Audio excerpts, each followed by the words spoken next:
The structure of plays can vary widely, but there is a traditional or standard structure. We're going to use this standard structure to help define the terms on page 12 in your textbook. Traditionally, plays start without much happening. It is a normal day in the world of the play. I'm going to represent this situation with a simple horizontal line.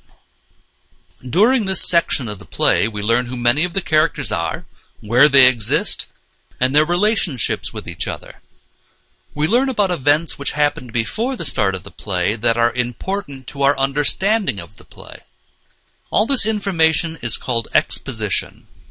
Exposition can happen at any time during a play. For instance, it must happen whenever a new character is introduced, even if this character is introduced late in the play.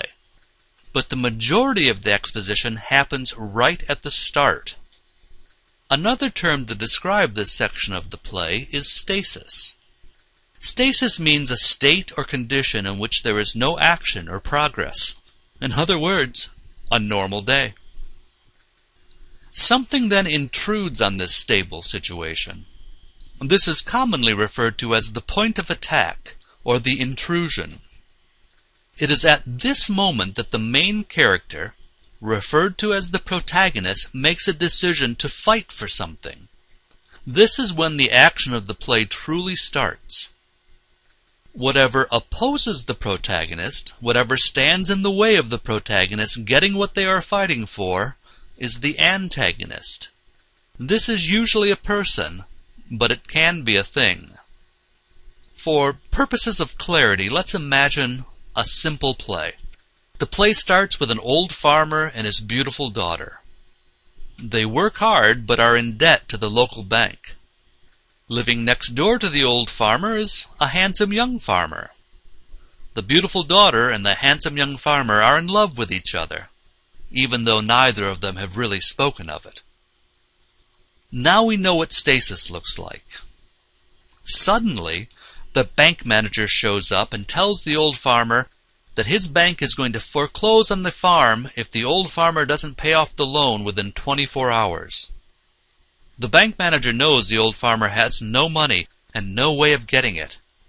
So the bank manager says he is willing to make the whole mess disappear if the beautiful daughter marries him. This is the point of attack or intrusion.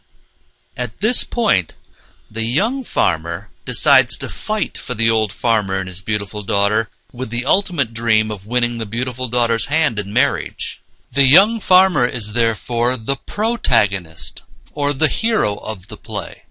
And what stands in the way of him is the bank manager. The bank manager, therefore, is the antagonist of this play. This fight is represented by this rising line. It relates to the rising action of the play. Along the way, the young farmer runs into many minor crises. These crises are called complications. In our imagined play, these might be the young farmer going to talk to the bank manager, but being thrown out of the bank. Or the bank manager sending thugs to beat up the young farmer. The young farmer finding the money to pay off the loan, but the bank manager kidnapping the beautiful daughter and tying her to the train tracks, trying to force her to agree to marry him. Each complication is a setback, but the young farmer continues to fight. This is represented by this rising but jagged line.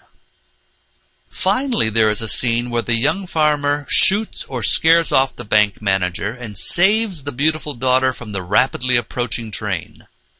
This is the moment where the protagonist, the young farmer, gets or doesn't get what he's fighting for.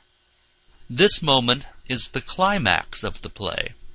In our story, the young farmer has saved the old farmer's farm, and because of this, the beautiful daughter wants to marry him. Let me be clear about this. At the moment of the climax of the play, it doesn't matter whether the protagonist gets what they're fighting for or doesn't get what they're fighting for. What's important is that it is the deciding moment. It isn't just another complication in the play. It is the moment that what he is fighting for or she is fighting for is decided. In most traditional plays, in most Hollywood films, and in most TV shows, the protagonist gets what they're fighting for. In many more interesting plays, many foreign films, the protagonist doesn't get what they're fighting for. Naturally, since I'm a bit of a art-sakist, I like when the protagonist doesn't get what they're fighting for. Now, I don't like complete defeat. What I like is that the protagonist doesn't get what they're fighting for, but realizes they didn't really want it all along. But back to our story. Traditionally, after the climax, the action drops off quickly. This part of the play is normally referred to as the resolution or the denouement. It is during this period that loose plot ends are tied up, and we get a glimpse of what the new stasis looks like. In our imagined play, the farms are going to be combined and everyone is going to live happily ever after. This new stasis is significantly different from the stasis at the beginning of the play. This new stasis could be the start of a new play. This is the format for many sequels. The stasis at the end of Star Wars defines the stasis at the beginning of The Empire Strikes Back. And the stasis at the end of The Empire Strikes Back is the stasis at the beginning of The Return of the Jedi. No, you don't have to watch those films in order to understand this class, but it will probably not be the last time I refer to them. On the lower half of page 12, there are also the terms story and plot. These two terms are often and incorrectly interchanged. Let's use the drawing to help explain them. This drawing represents the entire play that the audience sees. The curtain rises here, and the curtain comes down here. Everything between these 2 points is the plot. Everything the audience sees is the plot. The plot, however, is not the whole story. During the plot, the audience learns about things that happened before the first moment of the play, and they learn about things that happen off stage, out of their view, things that aren't visible to the audience. These elements of the play comprise the story. In our imagined play, we probably learned about what happened to the mother of the beautiful daughter. She may have died many years before. We don't see it happening, so it's part of the story, not part of the plot. We may also learn that the bank manager sent thugs to burn the farmer's crop. We don't see it happening, so it's part of the story.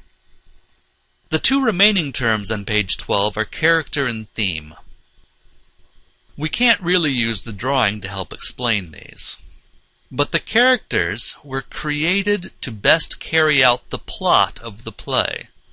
The playwright could have created any characters, but he or she felt these characters would best help him tell the plot. The plot of the play was created to best communicate the theme of the play to the audience. The theme being the central idea the playwright has in mind. In our imagined play, the playwright may have been working on the theme of good versus evil, or powerful versus meek, or simply the struggles of mankind in the wild, wild west. It is possible the playwright didn't have a specific theme in mind when they wrote the play, but a theme exists nonetheless, probably more than one. While writing, the subconscious mind asserts the theme even if the playwright's conscious mind doesn't.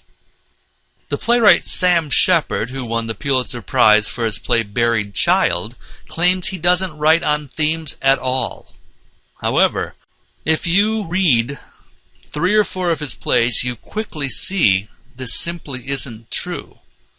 For instance, the themes of the loss of the American dream and the disintegration of the American family are in nearly every one of his works.